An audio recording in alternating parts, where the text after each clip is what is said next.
Relationship advice from a BCBA. When you bring up something to your significant other, let's talk about emotions, okay? Especially as women, we're very emotional beings. When you bring up something that affects you on an emotional state, and it's something very simple that, hey, listen, I don't appreciate when you do this or when you say this or whatever the case may be, right?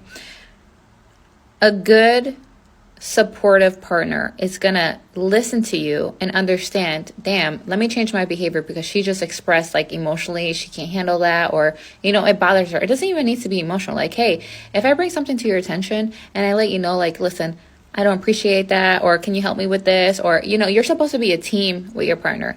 It should never be you versus me. Okay, so if that's the case and they see it as like a competition, then that is another red flag. But my whole point is, when you bring up something that bothers you, that's you setting a boundary. And boundaries should be respected in a relationship, 100%. Especially when you bring it up and you're in a neutral tone and you're just explaining, hey, can you just change that because this is something that makes me very uncomfortable. I feel very vulnerable, whatever the case may be. You're speaking up and you're advocating on behalf of yourself. And as your partner, they should respect that boundary and change their behavior.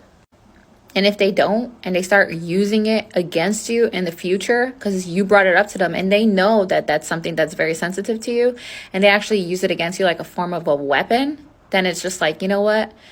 You need to, like I said in the last video, always remain calm and neutral.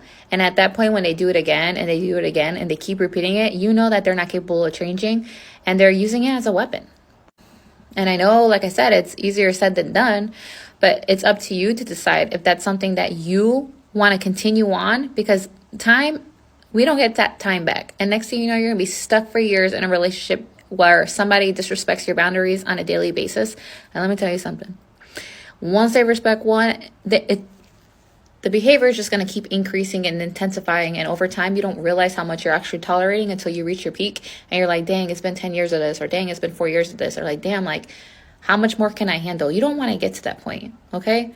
You need to come to a realization that you are the one in control of your environment. You set those boundaries. They're violating those boundaries. So you just got to wipe your hands and take the next step to move forward, because your peace of mind and your happiness should be way more valuable than tolerating someone because you love them. Because clearly, if they loved you, they wouldn't be disrespecting your boundaries, and they'd respect you more to actually change their behavior.